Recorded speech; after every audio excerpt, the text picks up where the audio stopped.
Hello and happy Thursday, everyone. Thank you for tuning in to the Andrew Joseph webinar series on Aspire Design and Home magazine. Today, I think we have a very interesting and timely subject, something that everyone in the industry and outside of our industry is what is the future of showrooms, retail stores, and trade shows. We have really the honor of a superstar, dynamic roundtable discussion leader, Patti Carpenter, who needs no introduction. She is the trend forecaster of all trend forecasters. And I will leave it or turn it over to her. And again, thank you so much for joining, and tune in next week for another episode on Save Our Suppliers and a new trade organization called Circophiles with Genevieve Truesdell. More on that to come via email. Thank you again and blessed. Bye. Thank you so much, Andrew, and welcome to all of you. We're glad that you're taking some time to spend some time with us this afternoon and to discuss some of these topics that are so top of mind for all of us in the creative design industries. Today, we're really happy to have four wonderful panelists with us, all of whom are stars in their own right, in their own areas of expertise. So we're going to start kicking it right off with Troy Hanson. And Troy started his career in the design industry at the Chicago Merchandise Mart in 1998 when he was hired to collaborate with Architectural Digest and the New York Times. He launched the New York AD design show. He then went on to produce ICFF, the International Contemporary Furniture Fair here in New York. And in 2013, he co-founded West Edge, a curated design fair held annually each fall in Santa Monica, Los Angeles, California. What I love about him is he is a staunch proponent of the maker community. So he has always consistently highlighted smaller, though highly influential design brands through installations and events across the country. So welcome, Troy, and thanks for being with us. Thank you so much, Patty. It's great to be with you all. And then next we have Victoria Sanchez, and Victoria is determined to share her love of design and decor. She's a renowned designer, established her firm, Victoria at Home in Washington, D.C. in 2000. It also had a companion boutique there soon after. She's quickly become one of Capital's go-to sources for eclectic products. She's now located back in her hometown of Santa Fe, and she brings a full-service design and her one-of-a-kind boutique to the sunny Southwest. So welcome, Victoria. It's so great to have you. Thank you. Glad to be here today in my sunny Southwest day. I know you've got a wonderful sun coming there through the window. We're all kind of bright today, so that's lovely. Then we move on to Rhonda. Let me make sure I say it, Eleish. And Rhonda, one of the things I love about the way that you talk about this is you say harmony with nature, quality of craft, mind and body wellness are just a few of the signatures of your design work. Our style at Eleish Eleish Van Breems is based on the elements of good design. It works with balance, with the integrity of materials, with light, with texture, with bringing the outside in. These are all the hallmarks of a well-designed home, you say. And I really believe that, and I'm in complete agreement with you. And we love that her store in Nantucket is located on Easy Street, which is one of the things that makes me smile every time I see that. And then last but not least, we're going to speak with Justin Orlansky. And Justin is the owner of Dennis Miller Associates. He's a 17-year industry veteran. He started at a boutique interior design firm, and then he worked as showroom manager for Beau Concepts flagship store before he joined Dennis Miller in 2010. Since joining, he's grown sales over 300%, congratulations, and signed many new vendors. In 2020, Justin has just purchased Dennis Miller's Associates, and he now acts as their president and their CEO. So welcome, Justin. It's so nice to have you with us. Thank you. So how is everybody today? It's great to see you all in the various places that we are across the country. So we've got some wonderful voices that are going to really speak to all the types of things that are going on in the world today in our various industries. And you know, it's been great sort of chatting with you as we prepared this. But certainly, I'm sure one of the first questions that people want to know is how has COVID really impacted your businesses? So I'm going to start with the way you are on my screens right now. So I'll start with Troy, and he'll speak to it from the point of view of the show, the trade show. Sure. So it's been like everyone else, it's been a challenging year for trade shows. I guess the biggest impact for our event, which is West Edge, we've had to postpone until 2021, as so many shows have done. Right. At the same time, though, I think it's allowed at least our side of the business to have a little bit of a reset, think about how we're doing business, think about how we can be smarter about trade shows in the future. Yeah.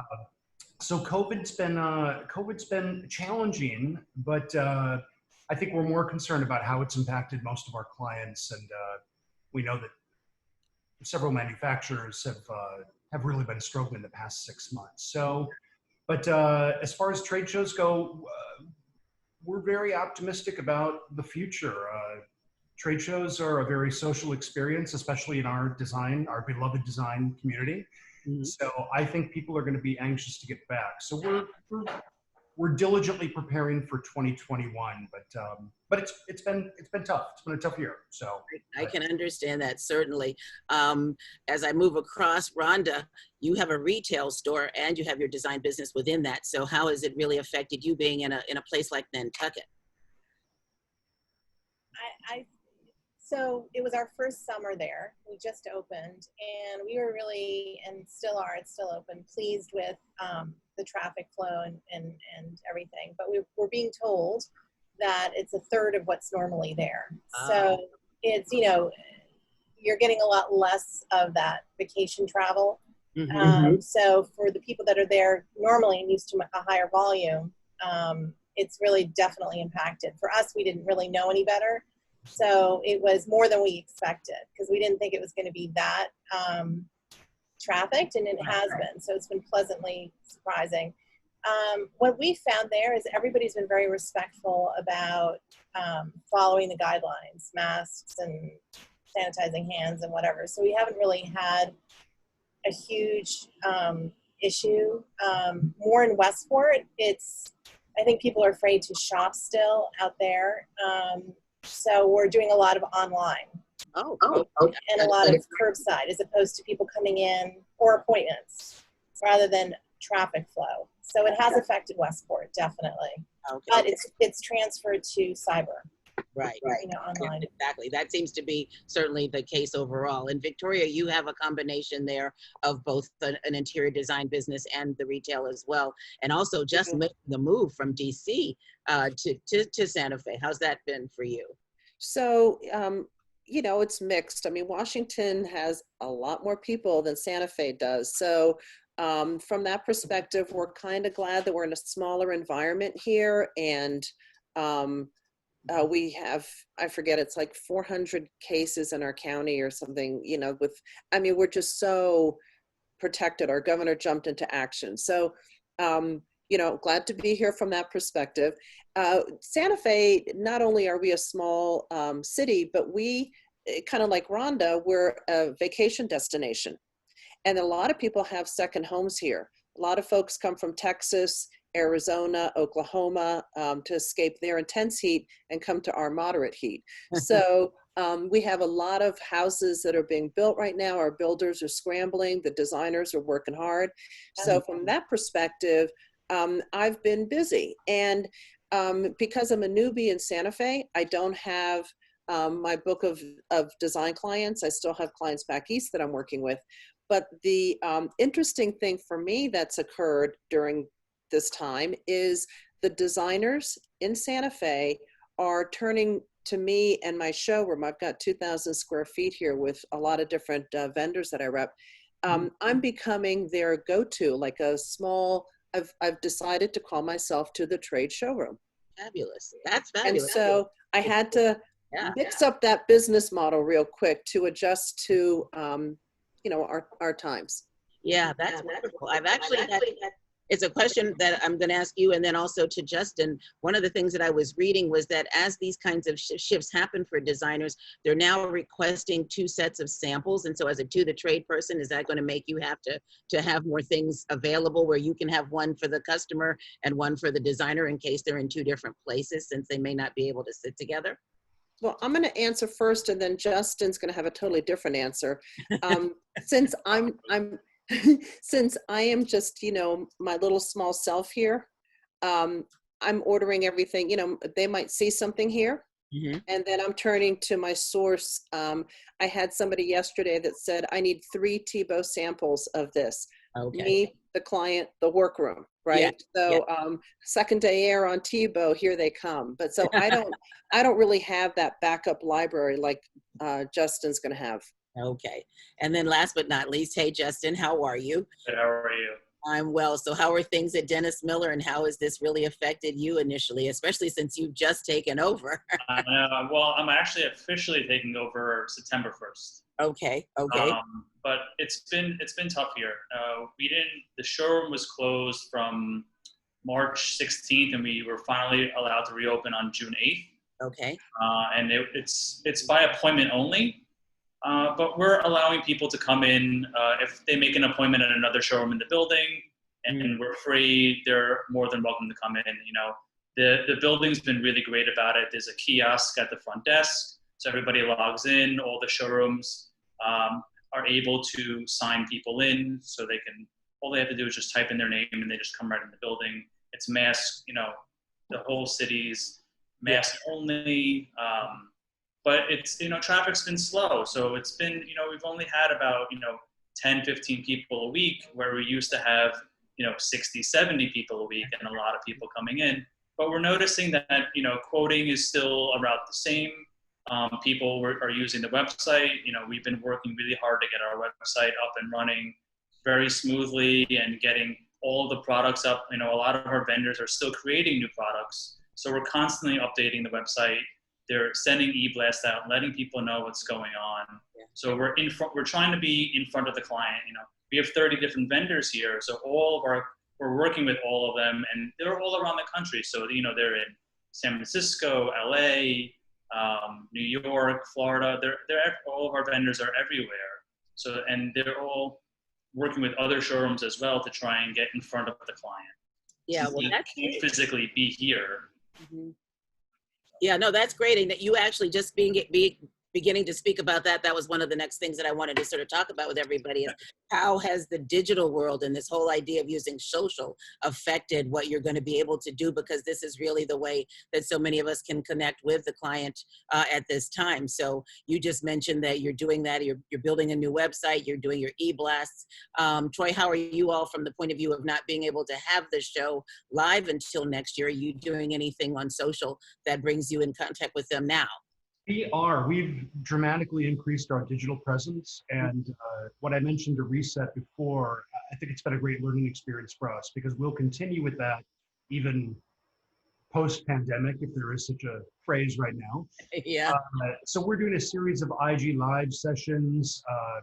We're working with several media partners on elevating our digital presence, especially for our clients and manufacturers in the coming months. Mm-hmm. So we're encouraging everyone to go to our website, through our social media posts, and watch for those updates. But digital's been, you know, everyone seems to be talking about how much digital has taken over at this point. So it seems like a lot of people are having a difficult time keeping up with all the digital programming available. But we're trying to create some very compelling programming. We've had great feedback. So we're very much pro-digital at this stage, and we'll use that as a great supplement when we can have a physical event together. So digital is very much top of mind right now. Yeah, so for you, are you actually hosting any kinds of events digitally at this point, or are you at the beginning stages of that?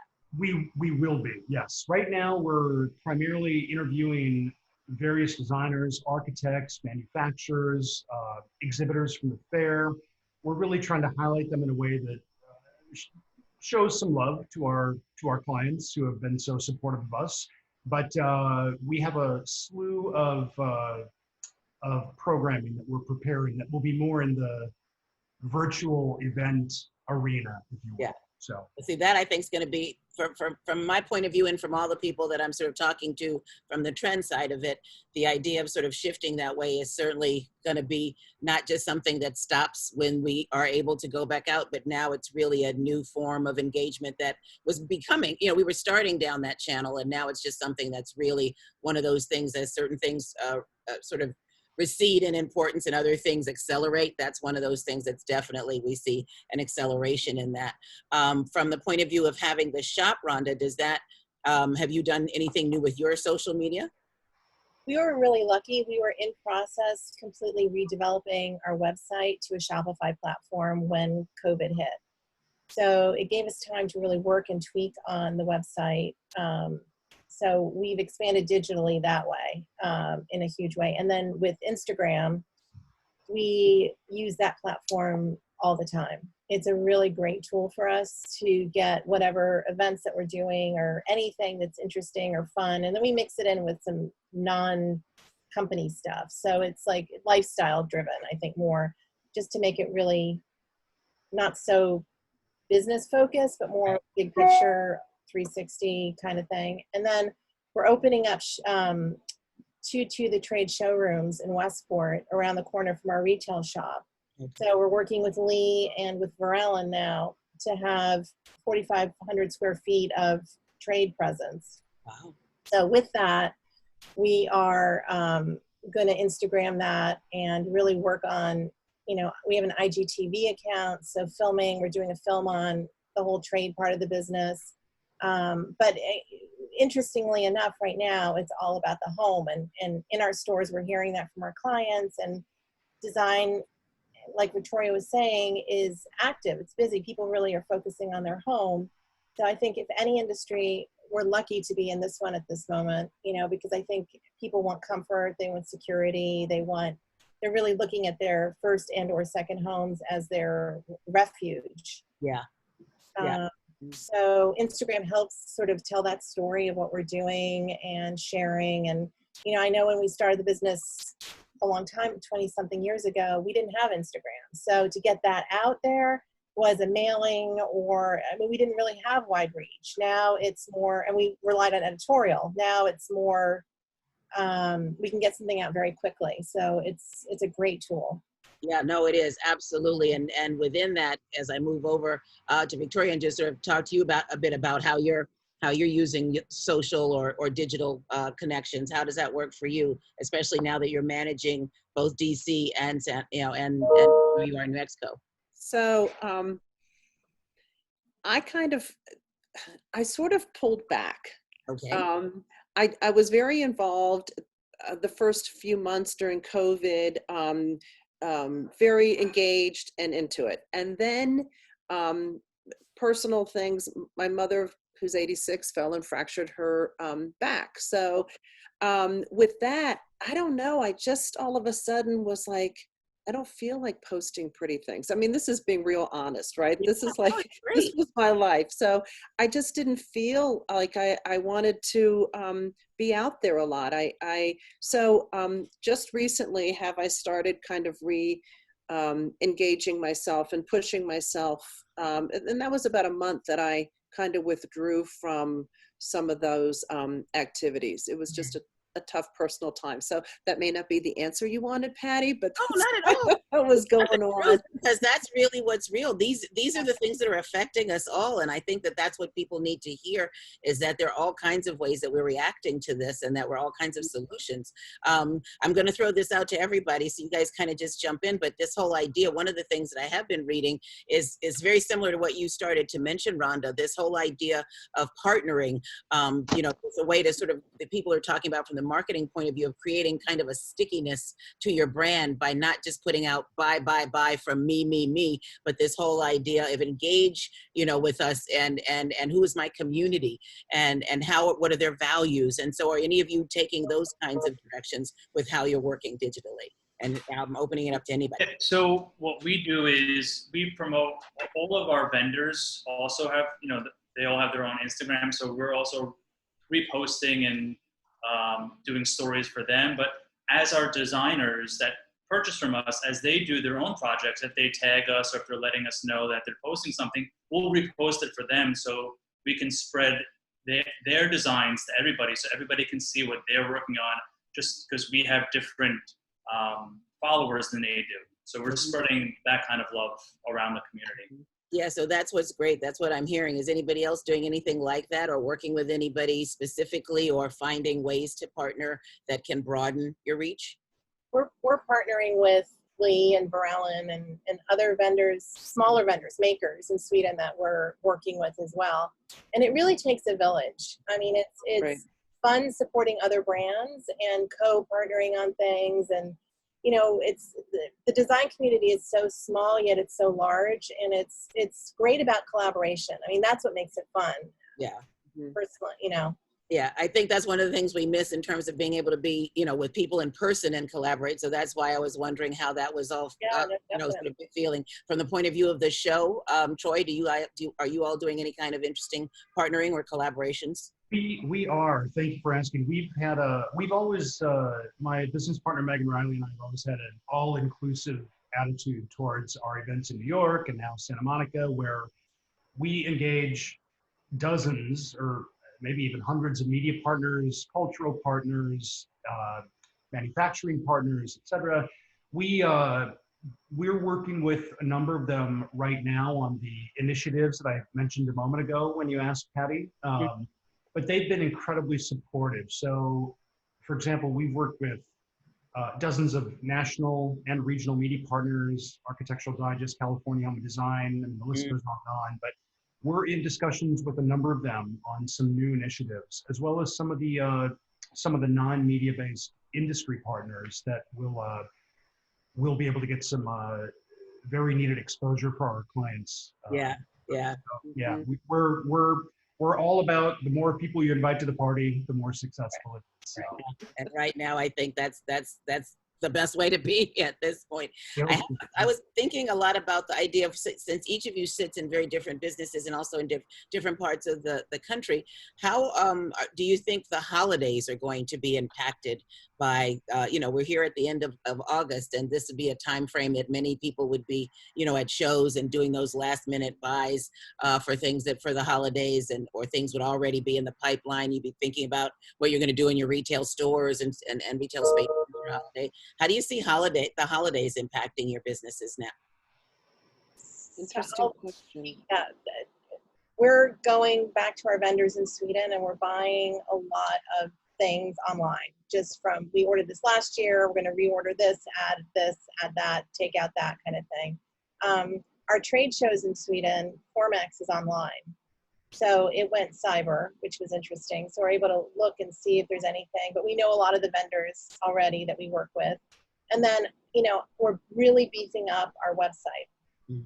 So I think there's going to be a lot of cyber Christmas holiday shopping. I think that's going to see a huge increase as opposed to foot traffic and people coming into stores. I still think there's going to be that because there are people who want to shop and, you know, experience that. But I think you're going to see an increased level of commerce, e-commerce to the holidays.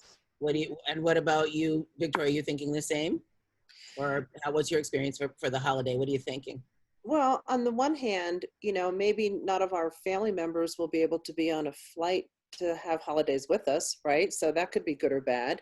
But, you know, here it's again, Santa Fe is a hop in town for tourists. So we anticipate still having a lot of folks come into Santa Fe, and, you know, our doors are open. We, like Rhonda's saying, I've been doing this for a long time, so I kind of know my best sellers for Christmas. And that's... Think they'll stay the same? From my East Coast vibe, you mean? Mm-hmm. Yeah, I mean, I think so. We mix it up a little bit, but it's, you know, holidays are holidays kind of everywhere, I think, in terms of certain decor, certain traditions. So yeah, we plan on still having our retail doors open, and the designers are definitely, I just got an email this morning, how quick can I get a sofa? Thanksgiving, question mark, question mark. So yeah. I think that, you know, we're feeling very positive and hopeful that this is going to be a shift, but continue and be a good shift. Well, it's interesting because just what you're saying is what I was going to ask Justin. Do you find any kind of a flurry around designers trying to get things done in time for the holidays, since we will be forced in many ways to be home, and not to travel? So are people sort of sprucing up their homes right now to try and get it ready? Yeah, we've noticed an uptick in dining chair and dining tables quoting a lot lately. This is what happens around this time of year. They always ask us, we need it by Thanksgiving or we need it by the Jewish holidays. And it usually happens around July, beginning of August, because that's when they'll be able to deliver, depending on when Jewish holidays fall, or everybody knows Thanksgiving is the end of November. So we always try, and lately they've been timing it better, which is great. So that we've been working on doing that, as well as we did a new 3D tour on our website of our entire showroom. So if people wanted to buy off the floor, and we have a whole sample cell section, we updated that. So if people need it now, look at my tour. If you can't come here, let me know what you want. We'll get it for you for your whenever you need it. Wow. And as a designer, Justin, I'm just going to throw this in. I love those showroom tours. They're so well done. And sometimes I'm just thinking, and boom, I walk into someone's showroom. I just use that word, right? Yeah. But I love it. I think that tool is going to be here to stay.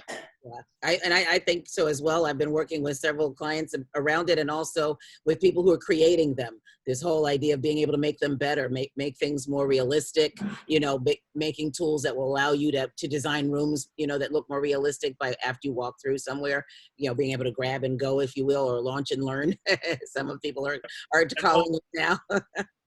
What we did on our 3D tour is we added little points. So if you like something, there's a little point on it, and it'll take you right to that page on our website.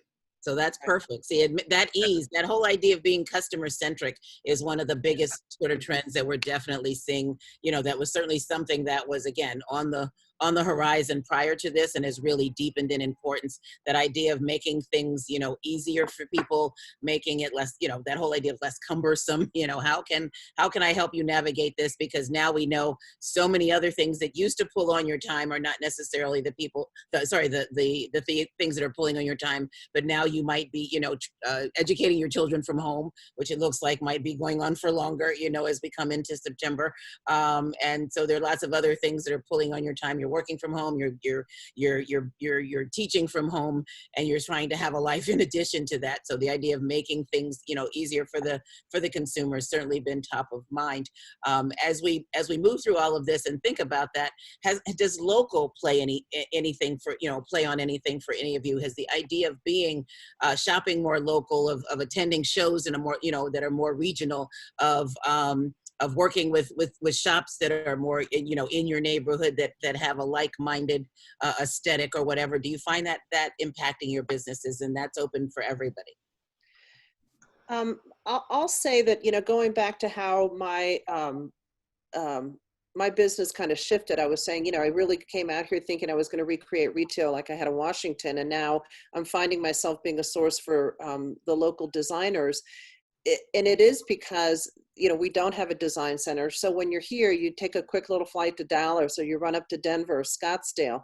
Well, with COVID, no one's really jumping on those planes. So that has been, I think, a great example of a community looking inward and for local resources. And I got to benefit. So. Well, that's great.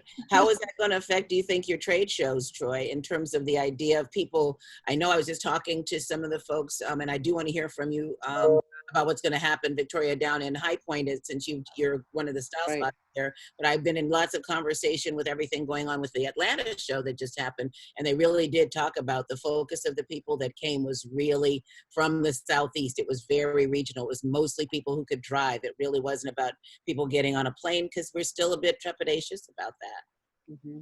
Well, I'm thrilled to hear that all the other panelists here are experiencing good sales and good traffic. I mean, that's very encouraging. I think it's important to note that people are still buying homes, they're still remodeling, they're still hiring designers. It's just a matter of how you put yourself out there. But to your question, Patty, we obviously have a very different business model than a retailer or a trade showroom.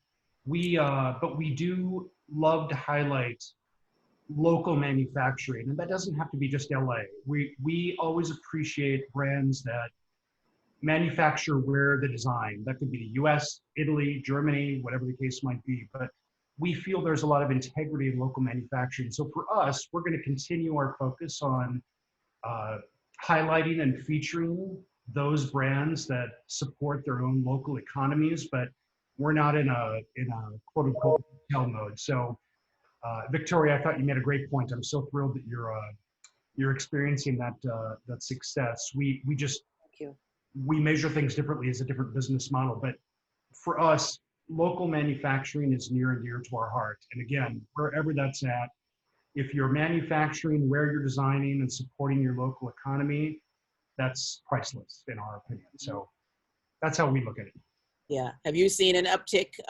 I know you're saying you're sort of new to this time frame now, Rhonda, with your just getting the store up and running. But because you are a small and local kind of shop, do you feel like people are really gravitating towards you for those special things, those things that one doesn't find in the big boxes? Definitely, definitely. I mean, I think that's part of the fun of shopping in a smaller local shop, is that there are a lot of very interesting makers and local artisans that are brought in, or, you know, in our case, we also buy in Sweden. So, but we work with small makers, same kind of concept in small towns. Yeah. And we bring to our stores, but definitely it's been a lot about shop local and supporting local businesses, and, you know, they feel more comfortable, you know, smaller. Yeah. Yeah, I think that's definitely something that we certainly see from the point of view of trend, is that folks are feeling that need to connect with their communities in a deeper and more meaningful way. Again, one of those things that we've been talking about for a while, but now really coming to the fore. And does that, how does, at the end of the day, can that have an impact on you, Justin? Or is it something that, because, I mean, right now, only the local people can really sort of get in to see you in the showroom, but do you have more of a sense of that as you look at even what's happening with you digitally online? Yeah, I mean, we've been noticing that a lot of people that haven't shopped here before are finding us online.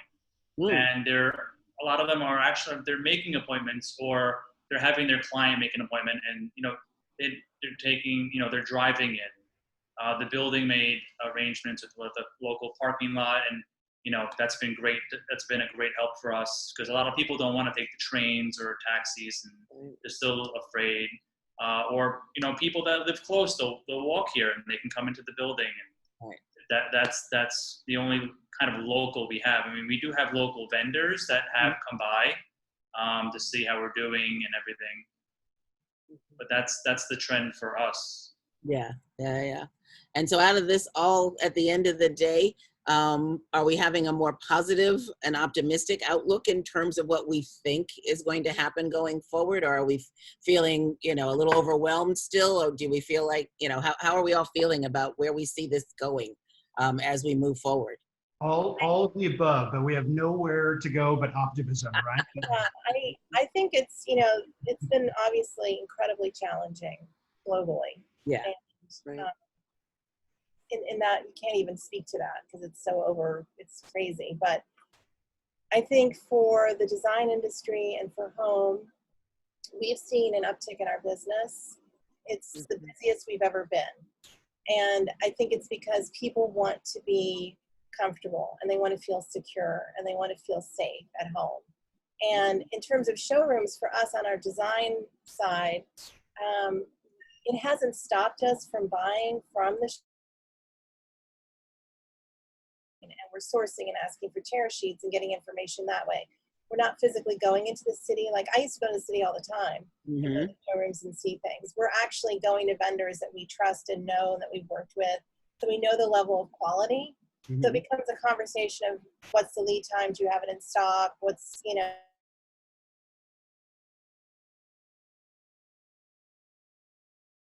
clients and to the showrooms, nothing has changed, except I'm not physically going there, or you know, our team isn't going there to look at the actual product. But I think, and talking to a lot of other designers, they're very busy.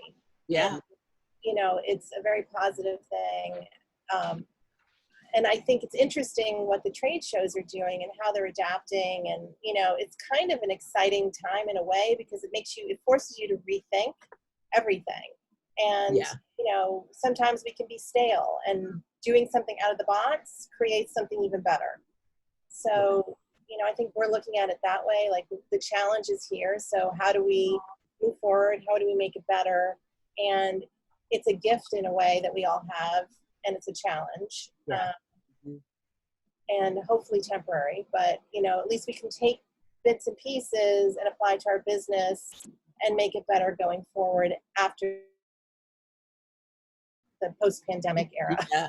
Out of You know, curiosity, in yeah. terms of, for the two designers, do you see a particular area of the home that people are really looking to work on, or do you see it being new builds? You know, what kinds of things are you seeing trending in that way? You know, here in Santa Fe, as I mentioned, there's a lot of construction going on. You know, people have their second and third homes here. A lot of folks, you know, as well as just our immediate area. But I also, Rhonda, am a Varellin dealer. And I have this ginormous sectional that people come in and go, oh, this is so much better than what I'm sitting on right now at home. So, you know, I think that people are really thinking about comfort. You know, you're home all the time. Desk chairs. I was talking to one of my sales reps, and I said, I need a desk chair for someone that's barely 5 feet tall. And he said, oh, because our big chairs are like, oh, back ordered and selling like crazy, you know, so good, small.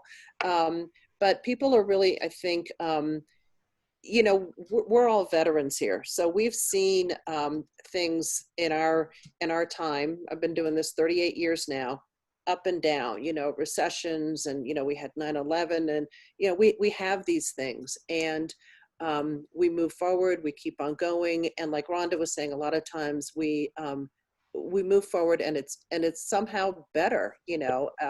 Who knew, right? I just got off a phone call. I'm a style spotter for High Point. And so we were talking about how High Point's going to move forward, you know, and that was interesting to learn about some of their measures. Troy, you know, you'd be interested as well. How are they going to have these events? How are we going to have hundreds of people? How is this going to happen productively and in a very healthy, safe environment? A lot of people are nervous about flying. So it's going to be a lot of people on the East Coast driving, as y'all were mentioning. But, you know, our industry wants it. We want the connections, and we, you know, we don't give up. So we're moving forward. It's a resilient industry, Victoria, for sure. It is. It is, you know. The reset I mentioned earlier in the conversation, it really forces us all to take a step back, take a deep breath, and see how we can better serve all of our clients, right? I also, to Rhonda's point earlier, I just wanted to state that good product is always going to sell. Justin, I think the Dennis Miller collection is one of the best in the country. I mean, you've assembled an amazing base of manufacturers.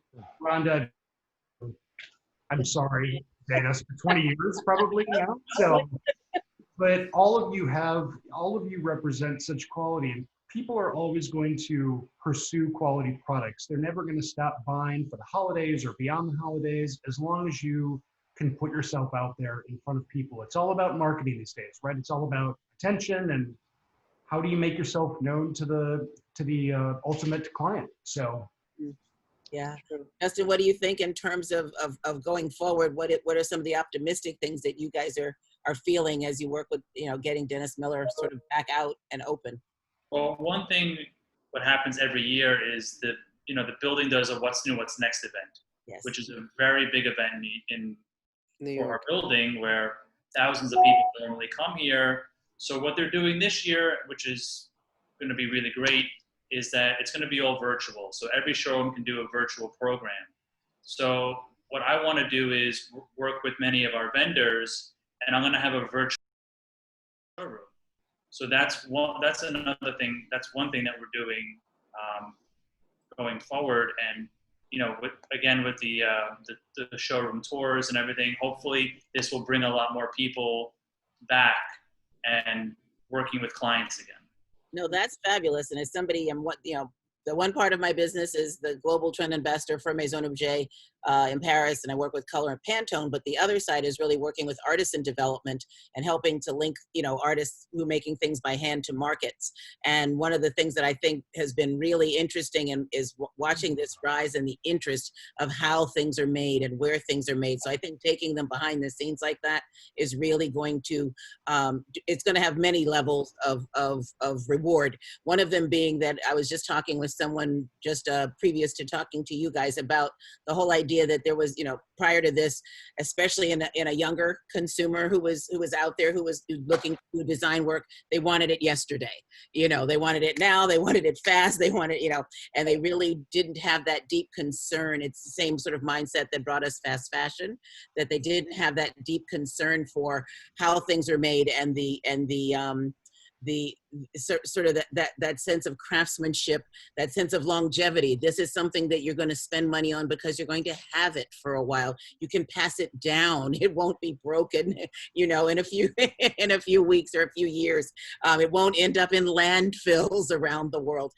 This is what our industry now, I think, can take back in many ways in terms of showcasing why we do what we do, how we do what we do, who we work with and how they do what they do, and the years and centuries in some cases of training and craftsmanship that's gone into making some of these incredible products that we're so blessed to have in our homes, that add that warmth and that comfort and those touchstone, areas that make us feel enveloped and comfortable and happy and safe and happy to be at home, So I think that's a wonderful thing to be doing right now, really. Yeah. I'm going to say something real quick to what Justin is doing. I am, like I said, I've been doing this a long time. So I am seeing kind of what you're saying, Patty, what everybody's saying, how the younger folks, may not be as engaged to what Justin's doing, may not really understand how important that, that connection is. And I think that one of the things that with the virtual walkthroughs that we're creating of the showrooms, hopefully some of these younger designers and other folks that are in our industry are going to start to connect and say, oh wow, so, okay, what if I got off my phone? You're right. What if I get off my phone and Justin has all this information for me, and then I can talk to him. I can call him and hear a voice. Troy's coming up with some new things too that hopefully will engage that younger designer. And from that experience that they may be having right now during COVID, perhaps we may see more folks in 2021 coming to High Point, New York, Dallas, whatever our shows are. Perhaps that some of the things that we're creating in 2020 will produce some new interest in the industry to be more engaged personally and pick up the phone and hear a voice. Yes, absolutely.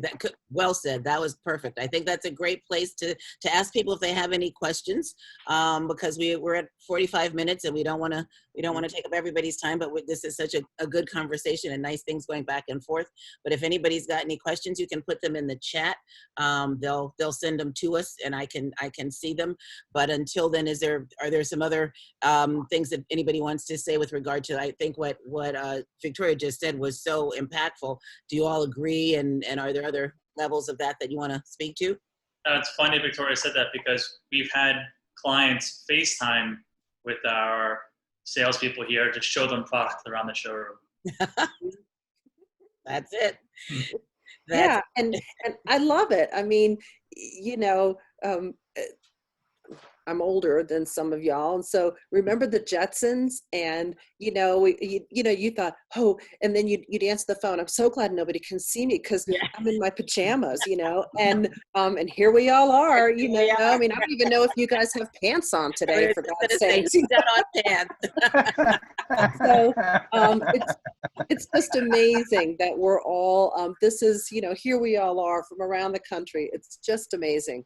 Yeah, no, it's wonderful. I mean, I have to say, in the early days of Zoom, we were all kind of trying to find our places and whatever, and now it's become just the normal way that we do a lot of this. I do have a question, and it's for you, Victoria, to ask, what are the plans for High Point? Could you be a little more specific?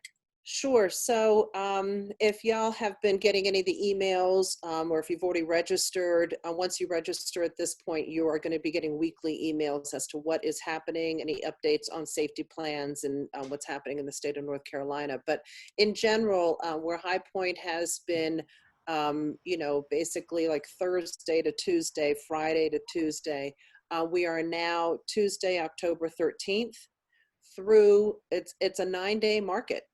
So, and then nationally, when you register, we're divided into 2 groups, group 1, group 2, and you are allowed to register for a 3-day time slot.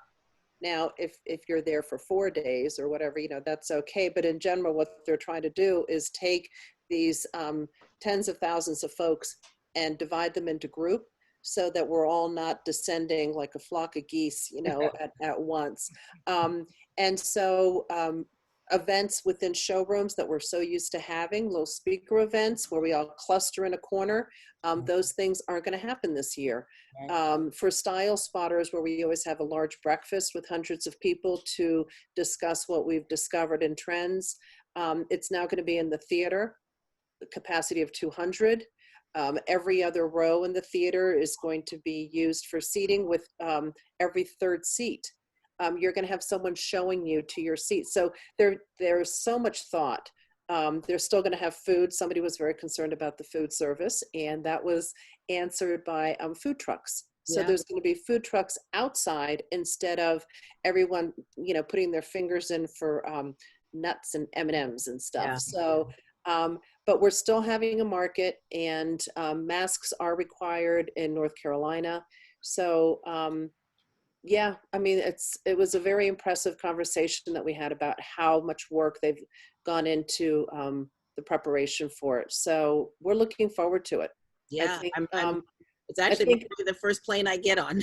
And I think it's so important, for all these reasons that we've been talking about today. So register now. Yeah, no, absolutely. Thank you. We've got a couple more questions. One of them is, are you making it easier for designers and clients to access samples outside of coming into the showroom? So that sounds like that would be Justin and possibly Rhonda and Victoria as well. Yeah, definitely. Anytime people want stuff, we throw it in a UPS package right to them. And we're sending a lot to their client and to the designer, so that everybody they can Zoom together or whatever, however they connect, and they all have the samples, whatever they need. We're sending them all. No, that's great. That's one of the trends we were talking about just before we came on, with everybody else. That whole idea of, I've been reading more and more about people needing 2 and 3 samples depending on where they need to go. Rhonda, do you have the same thing? Okay. Okay. And Victoria, the same? Yep, same. Some clients coming in, but a lot of, my UPS and FedEx bills are creeping up. Are going to be a little more extensive now. And then the last question that I see is, are you doing any more advertising to get people to visit your showrooms, either virtually or in person, be it now, right now? So is it maybe about print, about TV, about radio, about internet, etc.? And also same thing for trade shows. So Troy, I'll ask you, are you doing any more types of advertising than you might have done previously? Aside from our expanded digital component, we don't, we work with, as I mentioned earlier, dozens of media partners, national and regional, and we really ramp up our promotion mid-summer for the fair. Okay. So again, I think we're a little bit different business model than a retail store like Victoria or Rhonda or even Justin for a trade showroom, but it's we're not we're not increasing our investment in print or television or anything at this point. We'll certainly do that a few months prior to next year's fair. As of right now, though, digital and social media are really our main avenues for promoting our event and promoting our clients, frankly. So. Yeah. Anybody else doing any of the other kinds of advertising other than the social media that we talked about already? We're doing e-blasts every 2 to 3 weeks, and my vendors are doing them on their own. Okay. And we're also doing print with the co-op program with the building, and we also have our own ads in Lux magazine. Oh, great. And Rhonda and Victoria, are you all doing any? Yeah, we're doing print in the Hearst publications and Lux and New England Home and Cottages and Gardens, and really working with them. We have a wonderful team at Images and Details, Beth Dempsey, that we work with. So okay. She's helping us sort of map it all out. But it's important, I think. It's a time to get your brand stronger, and it's a time to, if you can, invest in your brand. Yes. And we're looking at it as that way, to be strong and to continue and to move on and take a time to really refine and look. So going across channels, print, media, digital. We contemplated a little radio in Nantucket. I'm not sure if we're going to do that this season, but maybe next season. A few little sponsorships here and there. I mean, just really spreading it out, I think is really important.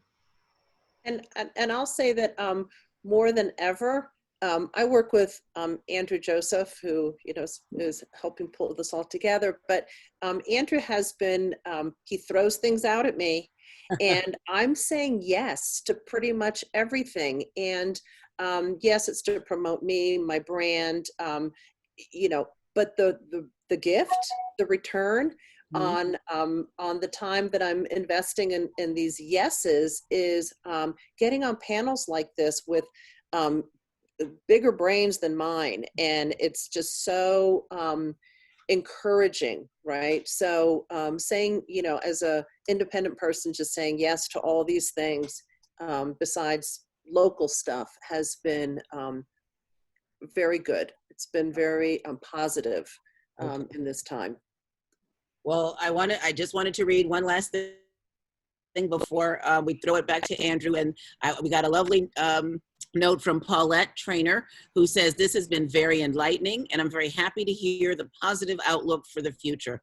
And so I really think that kind of sums up what we're all sort of thinking. And just to answer your question, the necklace I have on is from a young lady in Kenya. I do a lot of work with artists in development, and she's asked about So it's from the young woman, Lukagwa, in Kenya. Thank you for asking. So I'm going to throw it back to Andrew, but I want to thank you all personally for doing this and for taking the time. I've certainly learned a lot from all of you. It's been very engaging. We had a nice crowd for the audience. So I hope Aspire is very happy as well.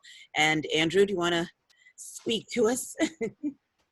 Well, I know public relations people can be seen as blowing a lot of hot air out there, but I genuinely want to say that the interaction between the listening audience and the panelists was very vibrant and very authentic, and this conversation, I think, is feeding a hunger that a lot of people have about what our new normal and our new world is going to look like. So I want to thank all the panelists for their time, their energy, their insights, their industry knowledge. And I will sign off and say I hope everyone has a wonderful rest of your week. Thank you very much and have a good day. Stay well, stay inspired. Thank you, Andrew. Take care. Bye, everyone. Bye. Thank you. Bye.